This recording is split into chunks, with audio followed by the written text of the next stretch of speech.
Good morning, children. It's me, Uma. Today, let's move on to Science, Chapter 7, Water, Part 2.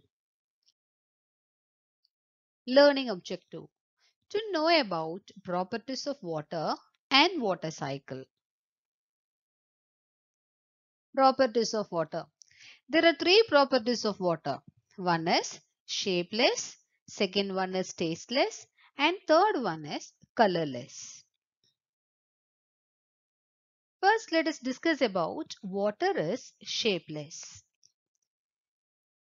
Water in its liquid form changes its shape according to the container it is in.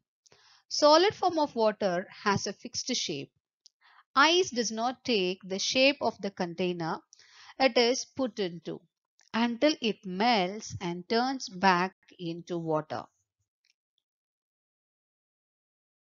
Water is tasteless. Just as water has no shape, it has no taste of its own. When salt is mixed with water, the water turns salty.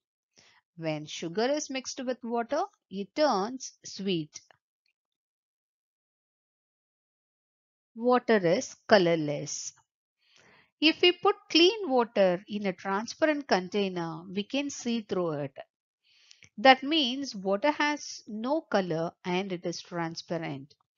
But it takes the color we add to it. For example, if we add a few drops of blue color to water, it will turn blue. If we add a few drops of red color to water, it will turn red.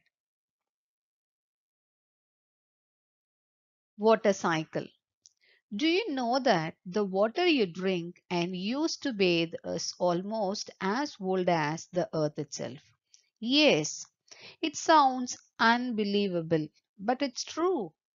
The amount of water on the earth has always been the same. It just keeps moving from one stage to another in a cycle. Evaporation, condensation, and precipitation are the steps involved in a water cycle. Let us understand how this happens.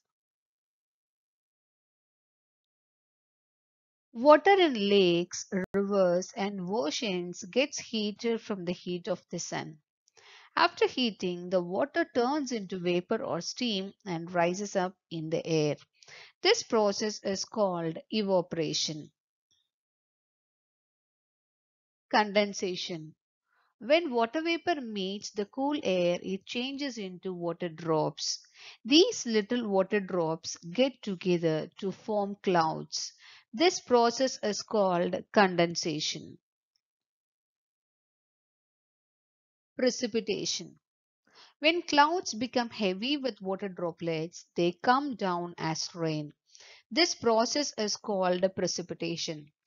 The rainwater fills the lakes, rivers, and oceans again. Sometimes the air is very cold. Then the water in the clouds freezes and it comes down in the form of snow. So the water on the earth keeps moving in this cyclic way. Here you can see the picture of water cycle with stages such as evaporation, condensation, precipitation. Here are the questions. Read these questions carefully and write your answers in your science note. Question number 1. What are the properties of water? Number 2. Give two examples for water is colorless. And 3. Define precipitation process. And 4. What is condensation? Thank you, children. See you in the next video.